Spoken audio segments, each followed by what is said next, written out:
Welcome one, welcome all to DeFi Crypto and Airdrops DeFi High Show, brought to you by DeFi University. And David, how's it going, brother? Outstanding, Mike. Doing well today. How are you, my man? Oh, doing good, doing good. Just a little bit sleepy. Like I was telling you before we went live, I freaking don't know if I'm not sleeping well or what, but yeah, just freaking. I did my workout this morning, drank my tea. I cannot wake up. But we're gonna go ahead and truck on through this. So, what do you got for us today? All righty, man. Let's take a look. Today, what we're going to do, and I'm really excited to share this with you. Let me go ahead and get my screen share running and also share some sound here so that we can hear this.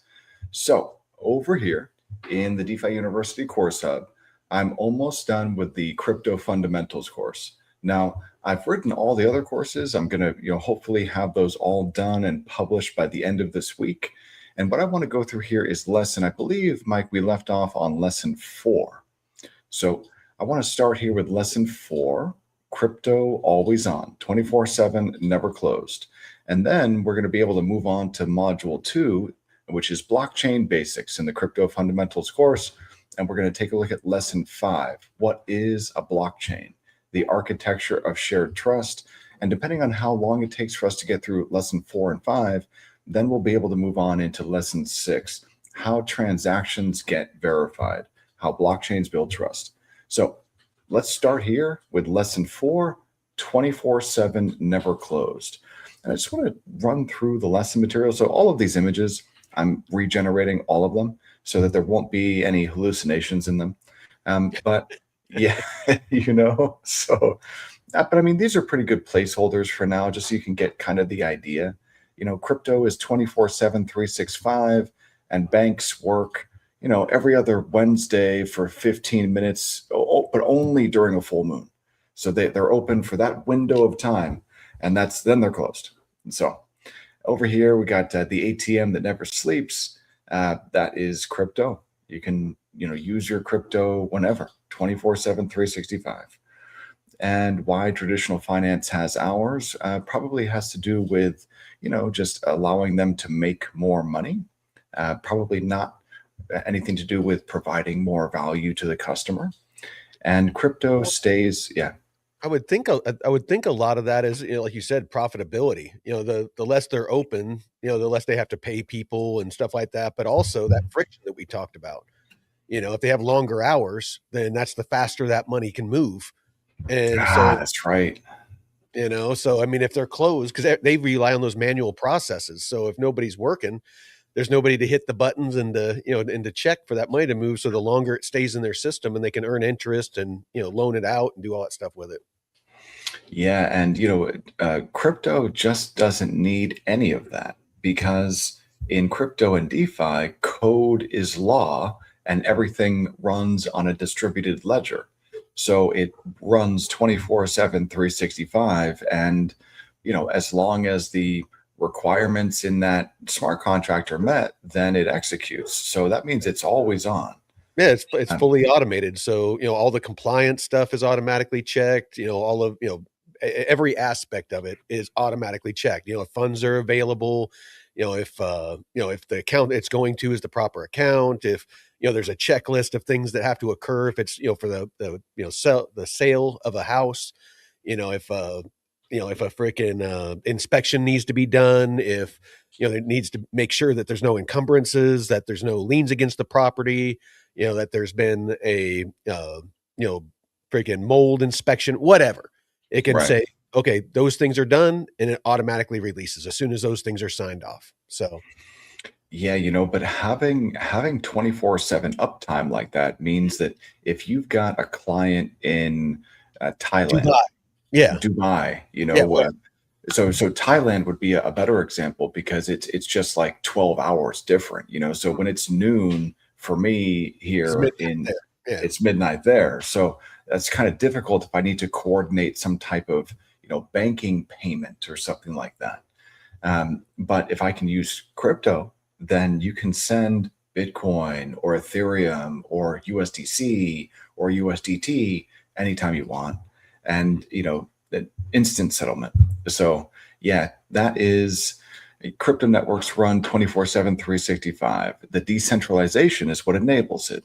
Those traditional hours are increasingly outdated. And I think, Mike, what you were saying is that they're basically there to provide a layer of friction so that the banks can, profit from that. Yeah. Yeah, definitely. And, always on matters. So let's go ahead and run through this video content. Let's see what we need to name the AI here, Mike. For the all of these videos, we need to Just name name, her just name it Claude. Claude. Yeah. Cletus. No, it's Cletus. So Cletus. let's talk about All something right. that Yeah. Well, Okay. Cletus might be drinking moonshine because he's hallucinating a little bit. Yeah. So here, let me get this running here, and then we should be good. seems simple, that actually unpacks this huge shift in how money works. Why is it you can trade crypto at 3 in the morning on a Sunday, but if you want to send a simple bank wire, you have to wait till Monday morning? Well, the answer tells you just about everything you need to know about where finance is headed. Come on, we have all been there, right? You need to make a payment, it's urgent, or maybe you just remembered a bill is due. You look at the clock and nope, it's too late. You're literally locked out of your own money until the next business day. So you remember during the pandemic, Mike, that they were running these weird banking hours where it was like, most of the branches closed, at least where I was living in Northern California at the time. Most of the branches were just closed most of Mm. the time. And then when they were open until like noon or like 3 p.m., kind Yeah. of, you know? Oh my goodness. It is such a common shared frustration. And here's the thing, this isn't some accident. The system is designed this way. The whole world of traditional finance is built around a concept that, in our always on, always connected world, just feels, well, pretty ancient: the business day. I mean, the system was really built for a totally different time. Banks shut their doors at 5, stock markets close up shop for the weekend, and forget about getting anything done on a holiday. If you're trying to send money overseas, you're stuck playing this waiting game, hoping time zones eventually line up. The whole thing is built around people's schedules, not yours. Okay, but what if there was another way? This is where crypto just flips the script entirely. It introduces a financial system that literally doesn't have an off switch. It just runs 24 hours a day, 7 days a week, 365 days a year. Now, why is it that it doesn't have an off switch? Well, I think one of the big reasons is that crypto, depending on which chain you're operating on, but all of them basically, is a decentralized ledger. And so you've got this decentralized compute that is verifying transactions 24/7, 365. And so if you're looking to do something really simple, like send an asset or send money to someone, no matter where they are, no matter what time it is, that's super simple because the compute, all of those computers that are going to verify that transaction on the decentralized ledger, they could be all over the world. So that happens 24/7, 365. Let's say that you want to do something much more complicated, like you want to execute a lend borrow on a money market in DeFi. Well, you can do that anytime you want to, because that relies on smart contracts, which exist on this decentralized ledger and are verified using that same decentralized compute that you incentivize by paying gas. So no matter what you want to do, you can do it 24/7, 365. Crypto is the ATM that never sleeps. Mhm.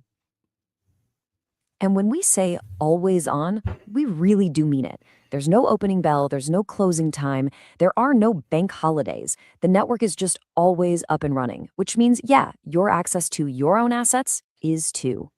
The source material used this fantastic analogy of an ATM that never sleeps, and honestly, it's perfect. Just imagine it: a financial system that works just as well at 3 a.m. as it does at 3 p.m., one that could not care less if it's Christmas Day, one that works in every single country at the exact same time and doesn't just go down for scheduled maintenance the moment you actually need it. That is the core promise of these networks. Okay, so why? Why is there such a massive difference between these two systems? I promise you, it's not magic. It all comes down to the deep, fundamental architecture of how they were built. One was built for people and paper, and the other was built for computers and code. So let's look at the old school way first. Banking hours exist for really, really human reasons. People have to go home, they need to sleep. For a long time, transactions were all processed in these huge groups or batches overnight. And this is the big one. All the different banks needed to agree on a specific time to settle up with each other. Having to find hours just made it easier to manage risk and make sure all the numbers added up at the end of the day. And this right here, this is the absolute core of the difference. On one side, you have a system that completely relies on people sitting in offices. And on the other, you have a system that relies on code running on a global network of computers. One needs to rest, the other doesn't. See, this is what I was talking about. This is that decentralized ledger. This is the decentralized compute right here.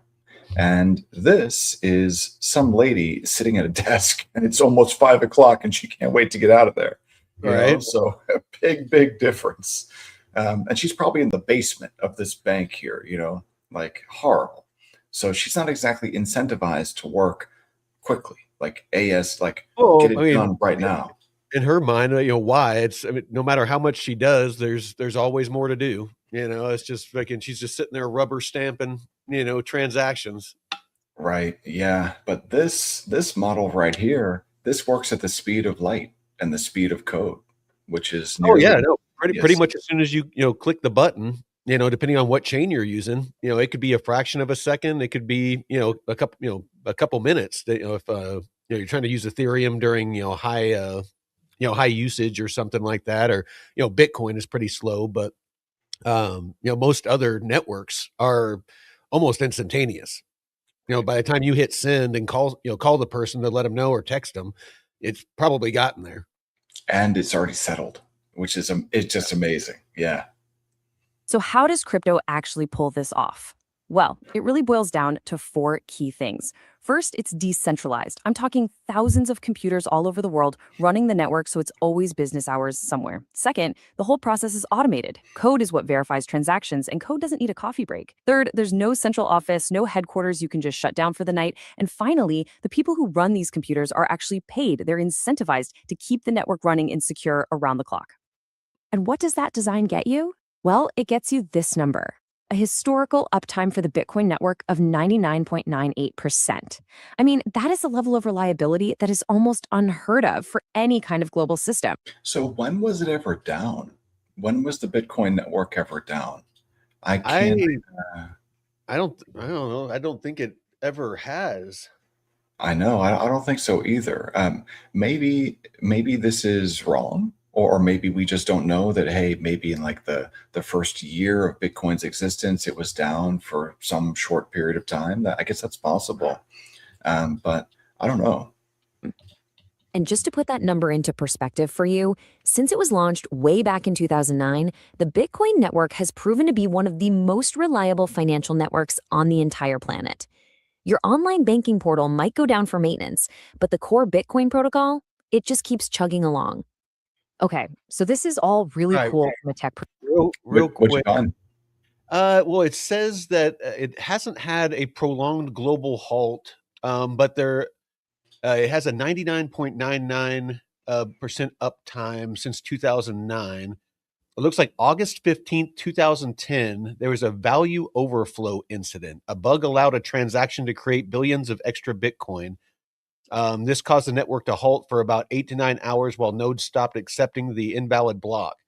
And this is the checks and balances. The network detected that it had been compromised, and so it would not, verify that block.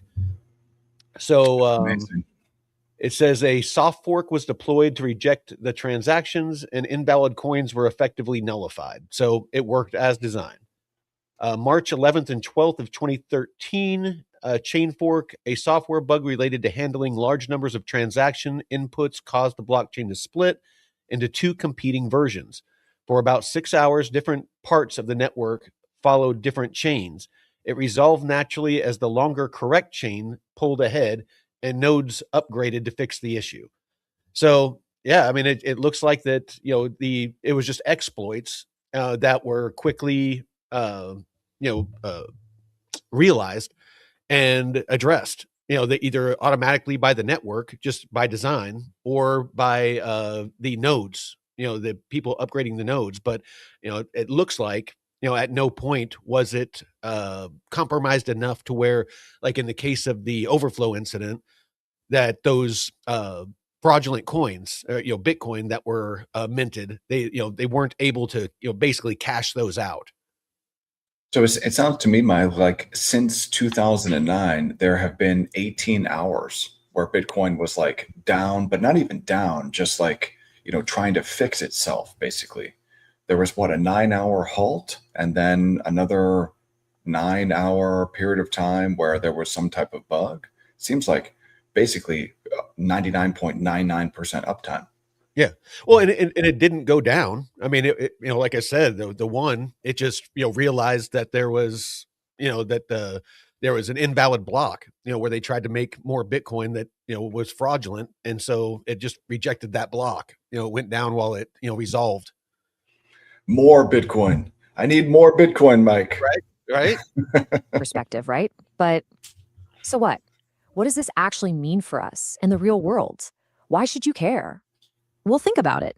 Sending money to someone urgently on a Sunday night, suddenly that's possible.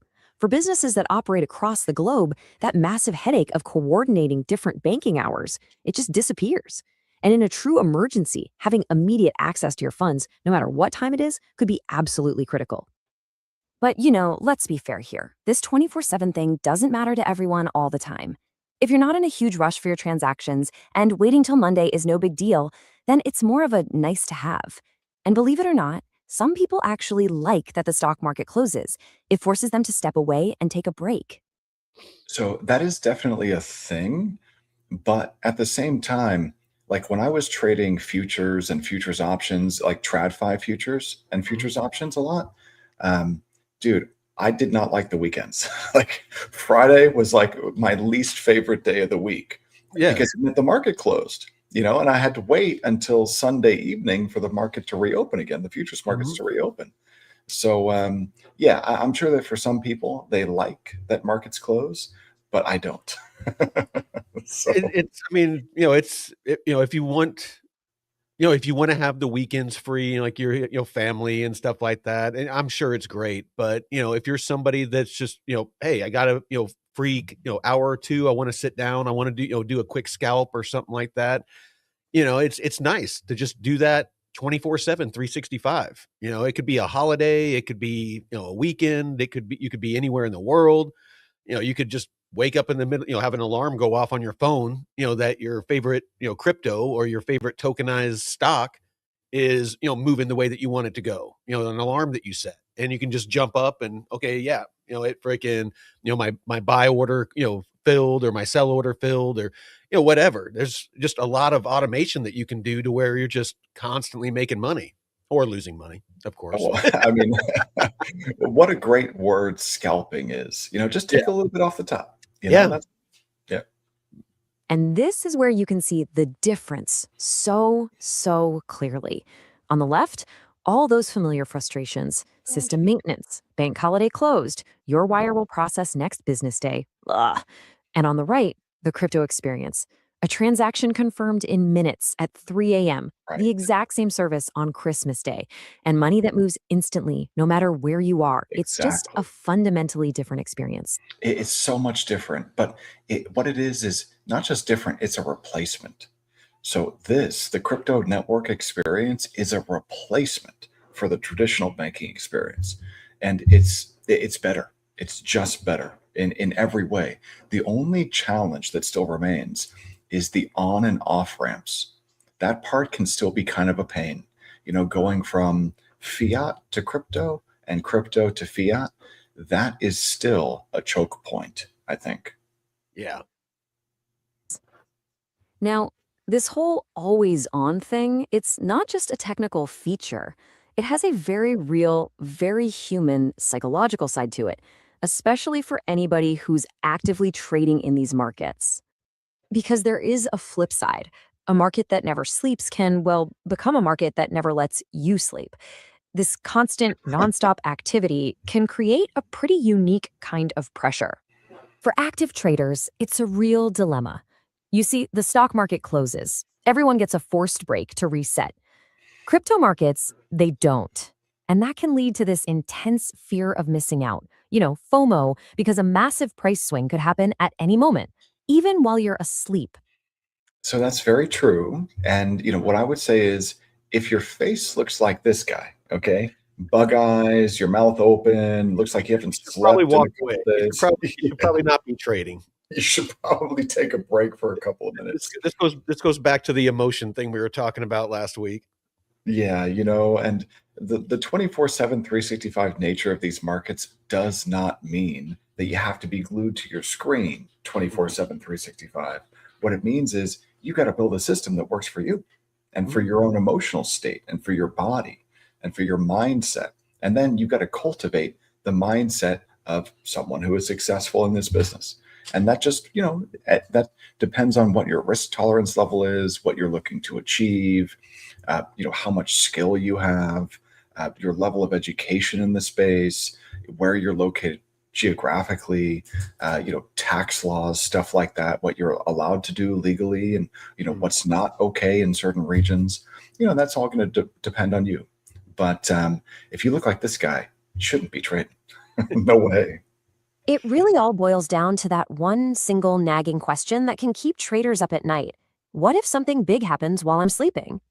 That constant what if can be absolutely mentally draining. Now, let's be super clear here. If you're a long term holder, someone who's just in it for the long haul, all of this hour to hour movement is basically just noise.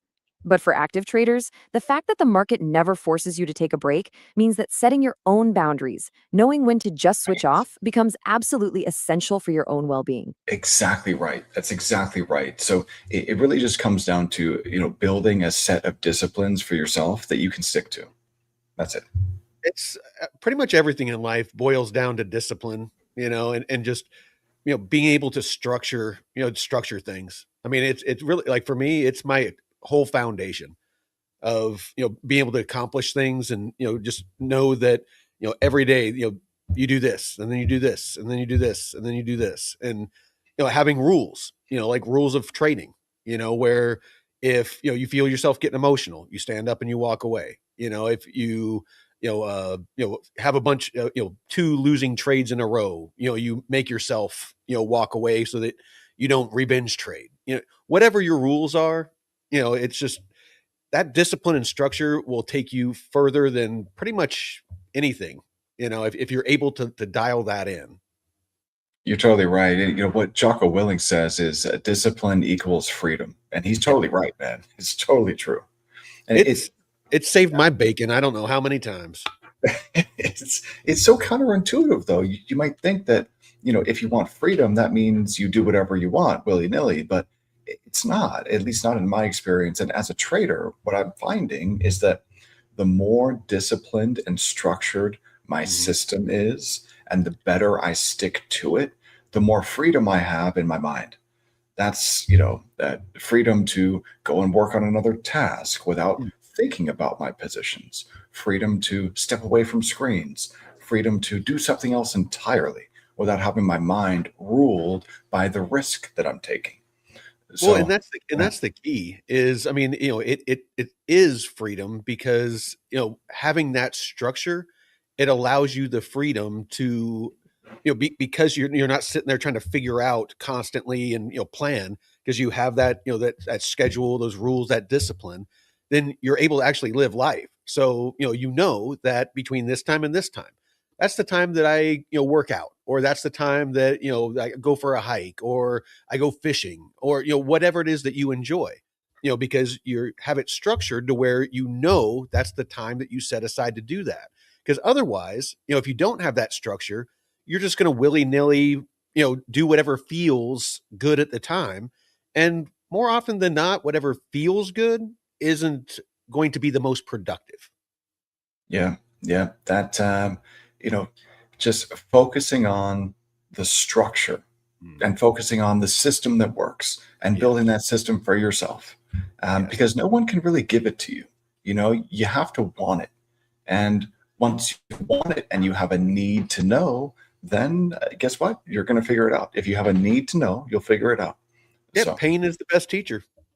yeah, man. If you need to escape some type of pain, then that need to know, that's going to drive you to build that system. All you Well, need at that point is that's what someone to show you.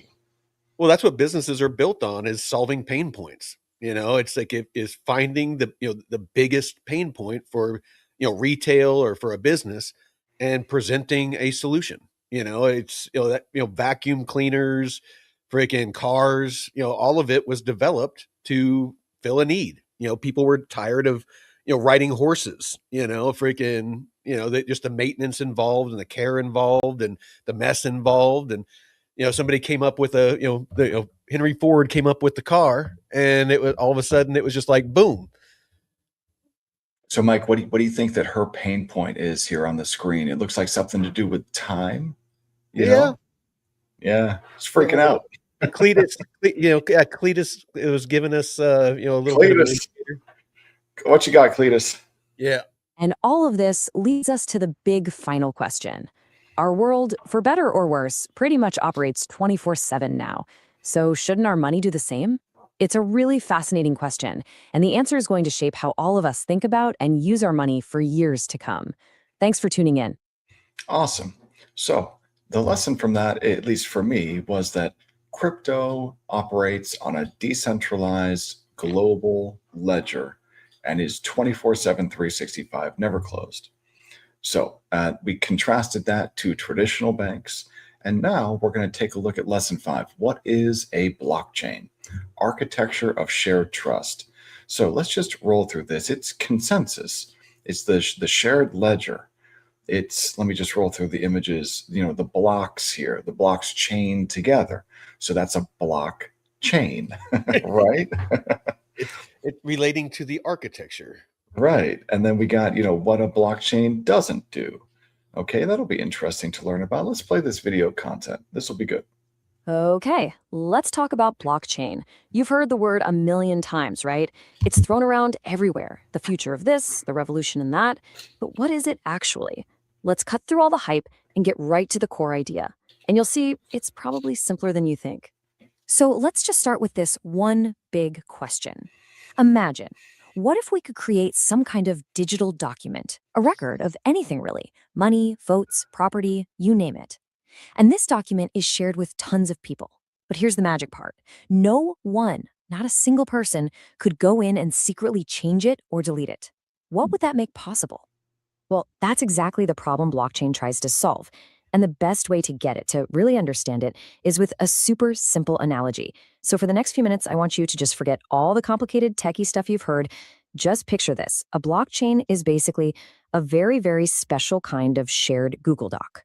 Okay, a special Google Doc. What's so special about it, right? Well, it all comes down to a few key rules. Let's walk through them, because this is how we get to this totally new way of creating trust. So this special doc has 5 key rules, and they're all super important. First, pretty much everyone in the world can see it. It's totally public. Second, yeah, anyone can add new lines to it as long as they follow the rules. But here's the big one. Rule 3, no one can delete or change the old lines, ever.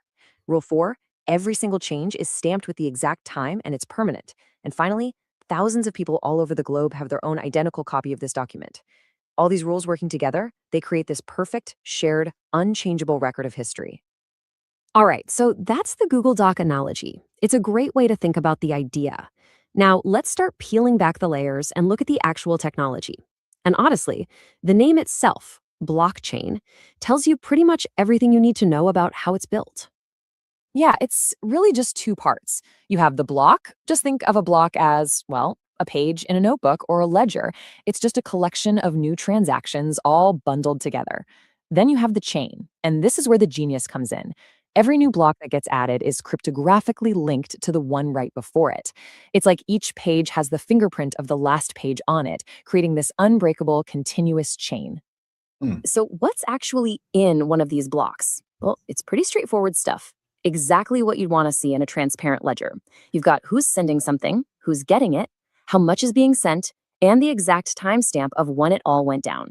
Every single transaction also gets its own unique ID. So it's all there, clear as day, for the whole network to see. Wow, that's amazing. So let's just take a look at these components and the description of each of them in a block. So each one of these little units here, this is a block, and then the thing linking it together, that's the cryptographic proof. And then when you link block after block after block, you get the blockchain, right? So you got the sender, whose description is who's sending. So a public address. You've got the recipient. So that's who's receiving. Again, another public address. Notice these are not private addresses. So the private, that would be like your key. The public is what you share with everyone else. So, and then you've got the amount, how much is being transferred. And then you've got the timestamp when the transaction happened. And then you've got the unique ID. So kind of like the hash, maybe a reference for the transaction. And so, Mike, I got to tell you, man, I've been using, ETH testnet Sepolia from within Cursor, using AI agents.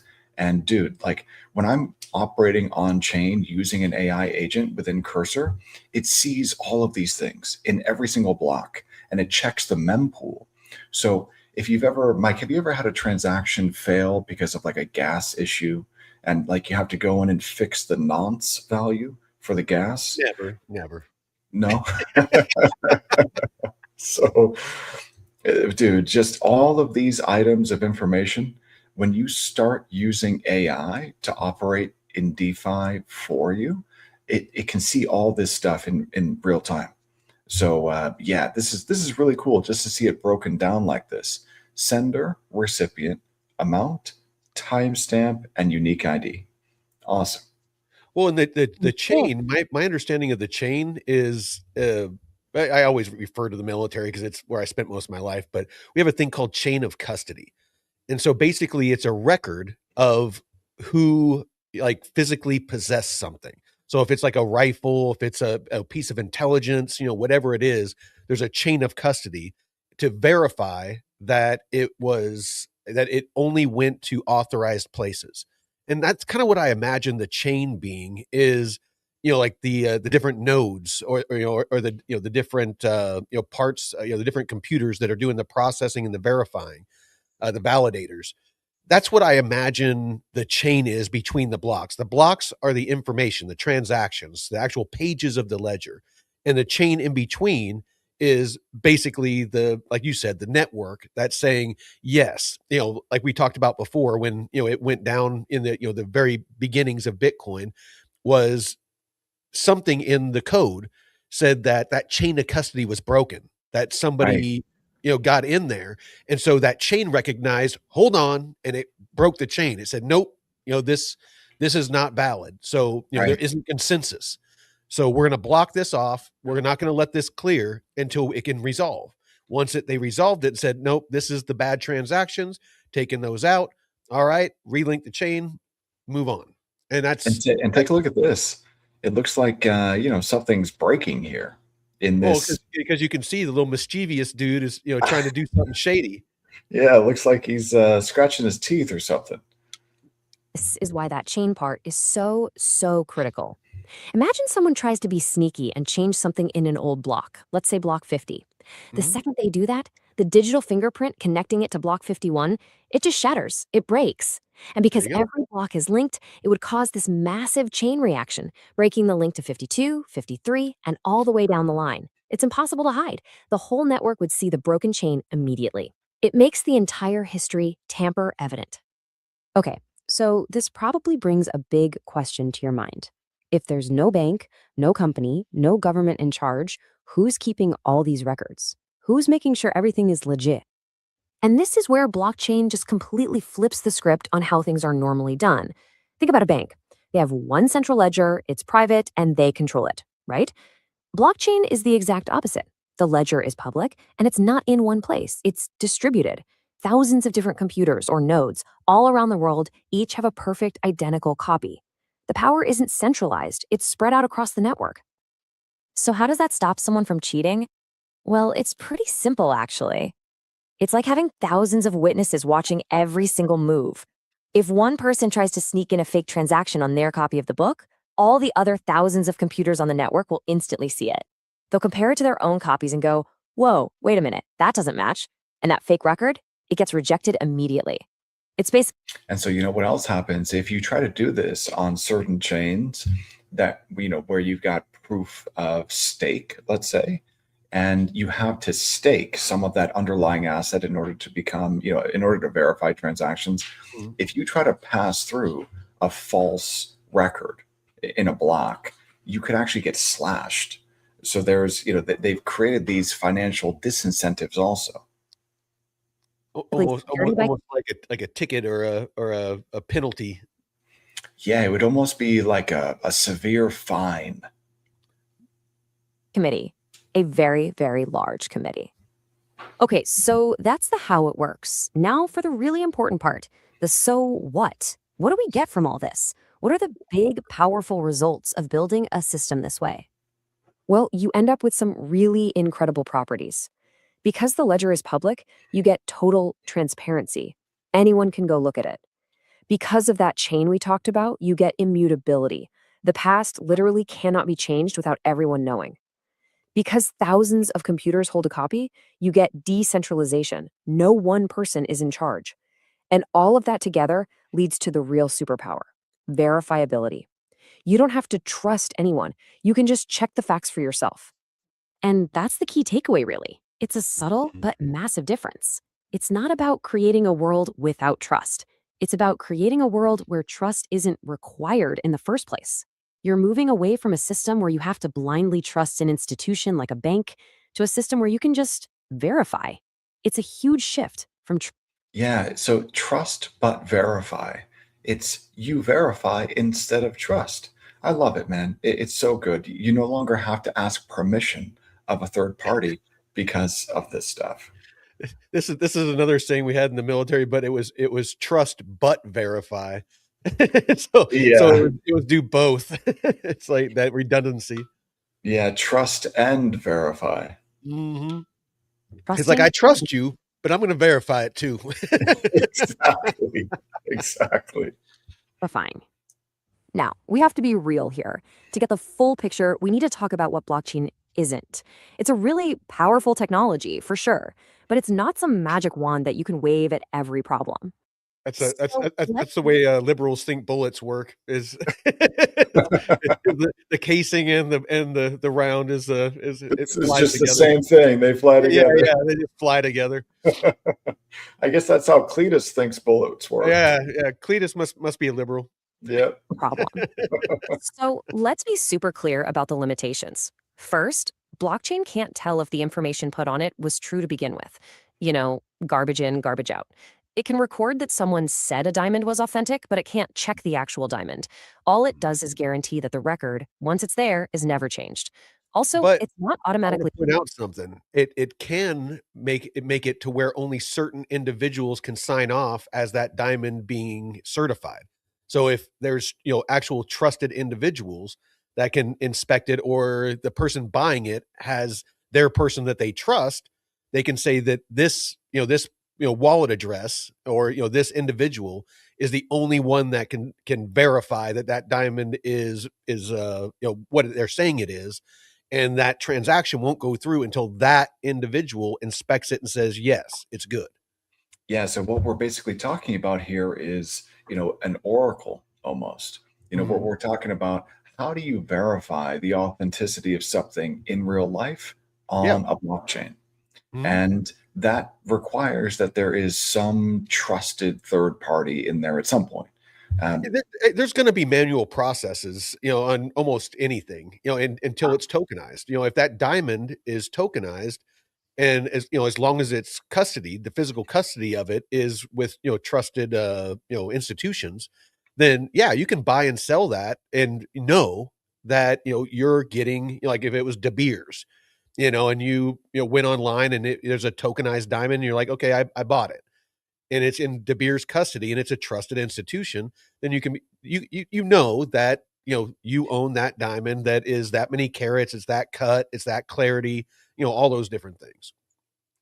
percent. Now, I can imagine a future where anything can be tokenized and brought on chain where its authenticity can be verified. Yeah. That I think we're marching towards that future, at a gallop. Yes. Private. Most blockchains are public, and it's definitely not going to replace every database out there. And that brings us to the big trade off. All this work, getting thousands of computers to agree and verify everything, It takes a lot of energy, and it can be way slower and more expensive than just using a regular old centralized database.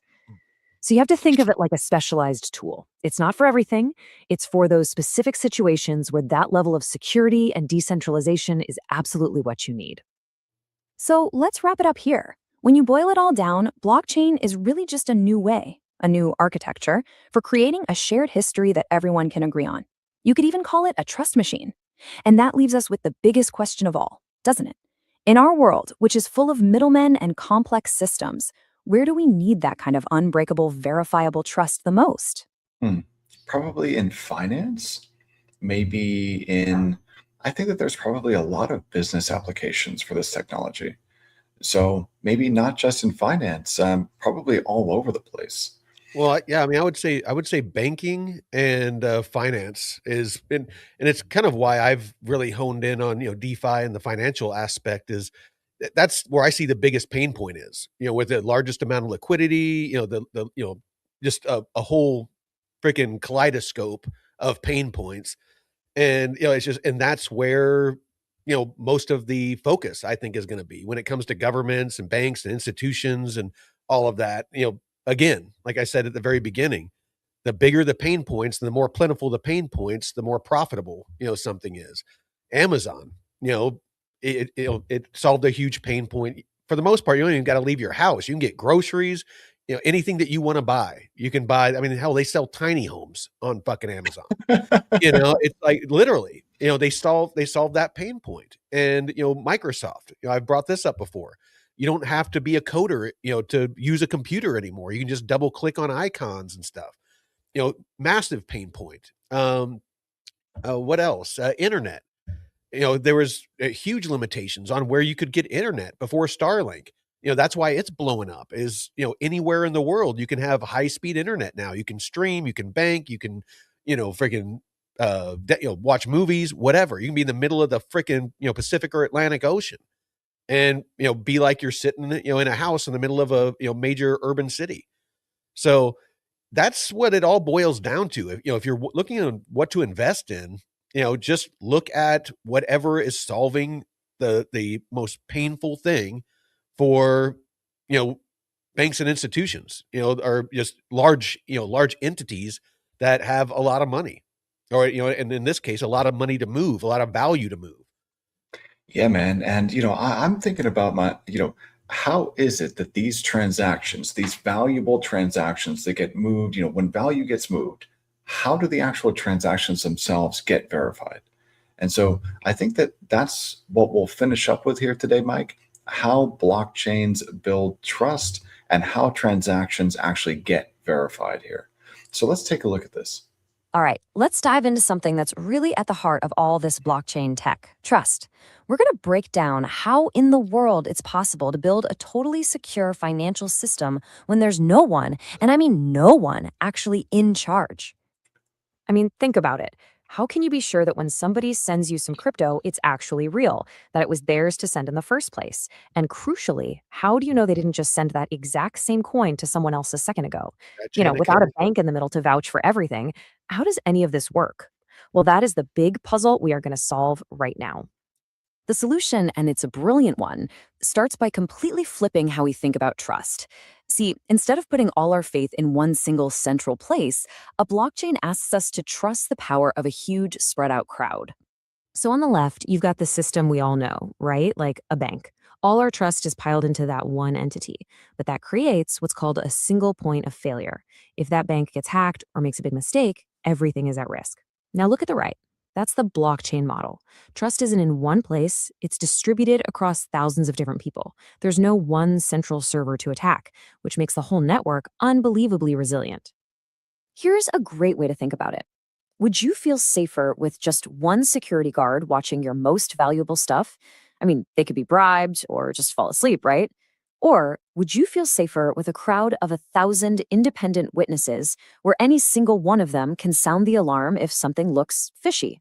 Well, here's the thing though. If It these were, depends on who the it people really does.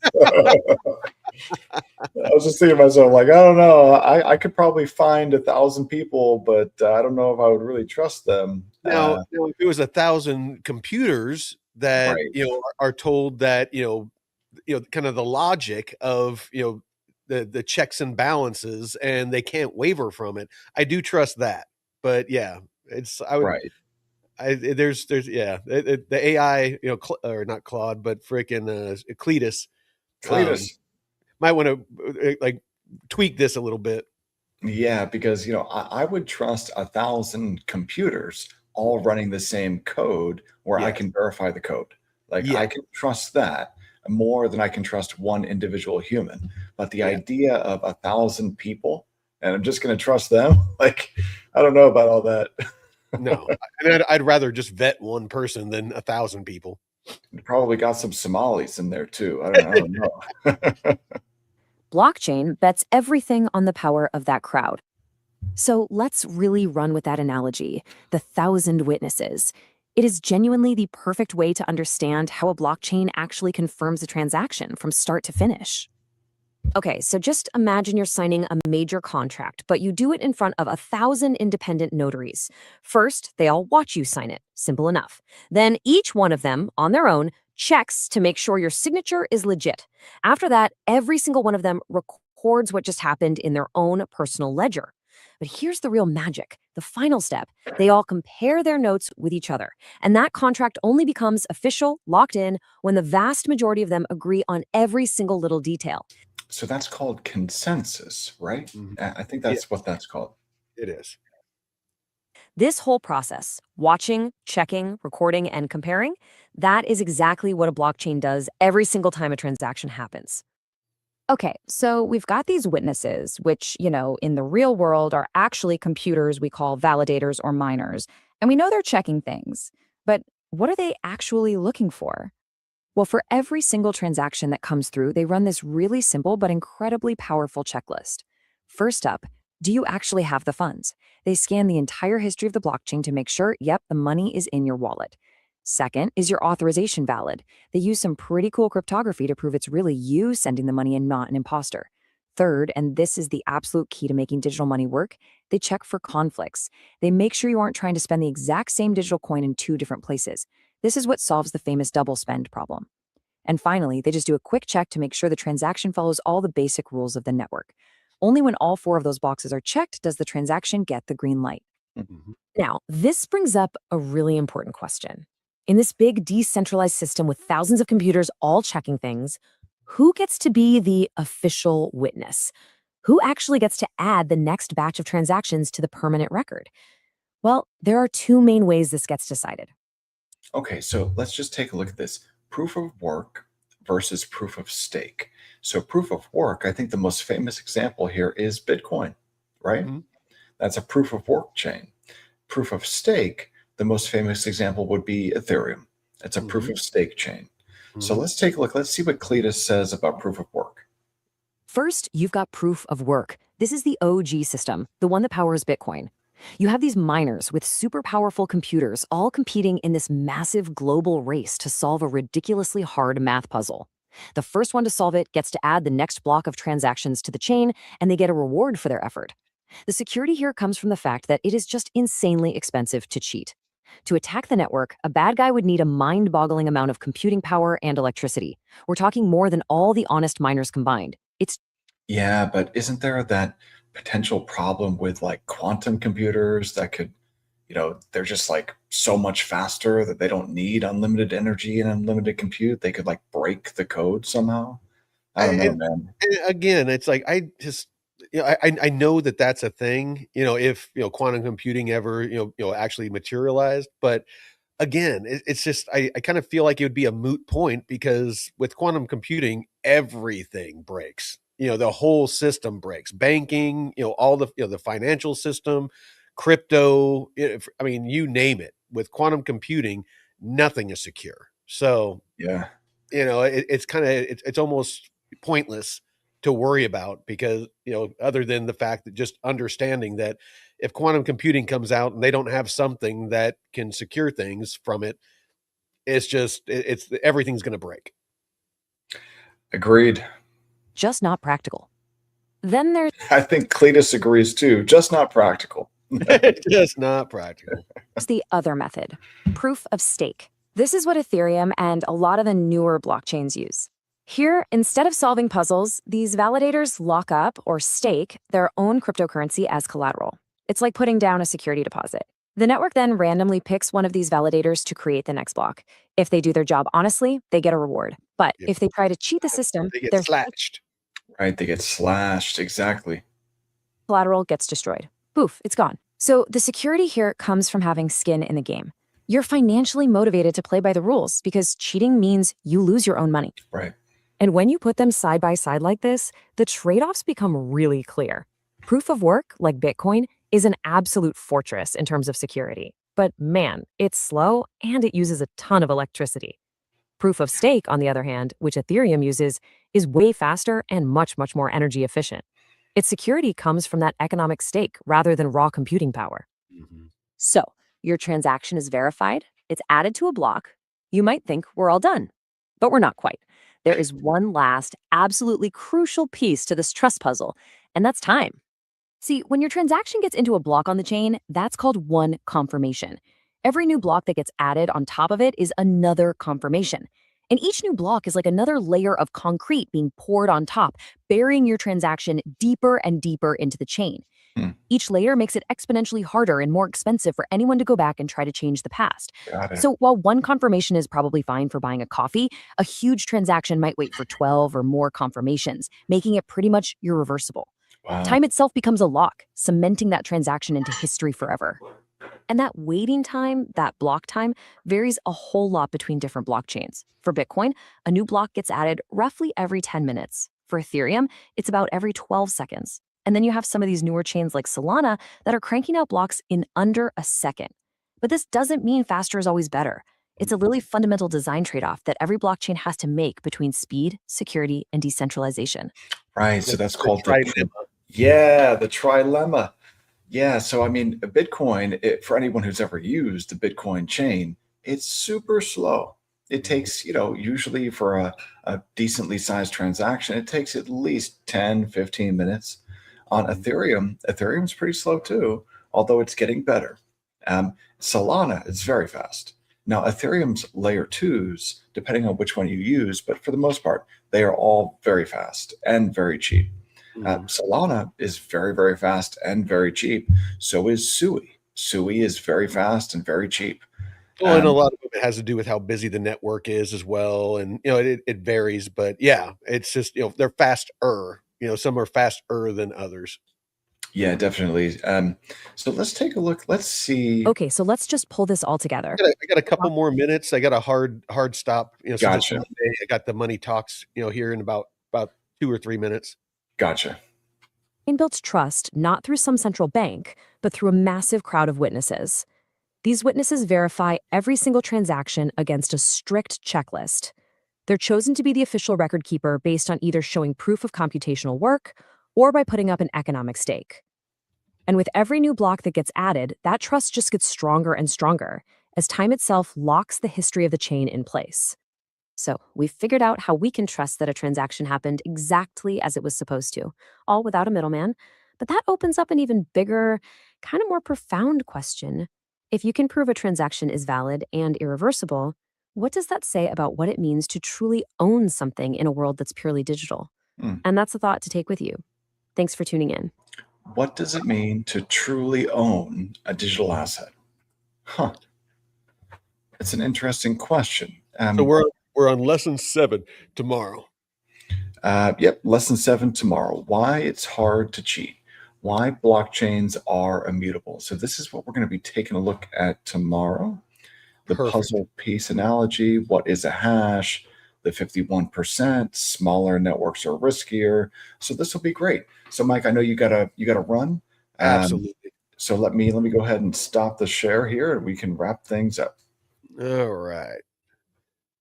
Yeah, I mean that's pretty much sums it up. It's but yeah, I mean if anybody that I'll give you some closing thoughts, but yeah, join us for Money Talks after this, where Mondays, Taylor, my brother, and his business partner Jeff, licensed financial advisor. Taylor, he owns a couple of his own law firms and title companies, real estate title companies.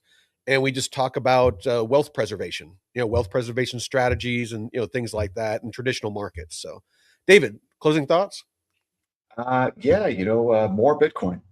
MOAR. Yeah, MOR, more. All right. Well, I appreciate you all for tuning in. Until next time, Veteran Crypto out. Peace.